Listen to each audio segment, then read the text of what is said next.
ఒక వీడియోలో చౌదరి రెడ్లు వీళ్ళందరికీ పేరు ఈ పేరు ఎట్లా వచ్చిందో ఒక దగ్గర చెప్పారు. ఇవి కాస్ట్లో కాదు, వీటికి ఒక రకంగా పేరు వచ్చింది అని.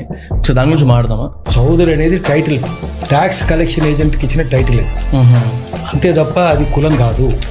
రైతుల దగ్గర వసూలు చేసి 1/4 రాజుకు కప్పం కట్టాలి. చౌత్ వసూలు చేశారు, చౌ రాస్తా అంటాం కదా, చౌ అంటే 4వ వంతు వసూలు చేసేటోడు చౌదరి. 1/10 వసూలు చేసి రాజుకి కట్టాలి. అచ్చా, అట్లా వసూలు చేసేటోళ్ళు సర్దేశ్ముఖి అంటారు. సర్దేశ్ముఖి వసూలు చేసేటోళ్ళు దేశ్ముఖులు. ఓకే, అది జనరల్ బ్రాహ్మణులు ఉంటారు. చౌత్ వసూలు చేసేటోళ్ళు కాపులు, కమ్మలు అట్లా ఉంటారు. ఓకే, రెడ్డి అంటే ఏంది అంటే ఇది మనం చెప్పుడు కాదు, సురవరం ప్రతాప్ రెడ్డి గారే రాశారు. రెడ్డి అంటే రట్టగుడి.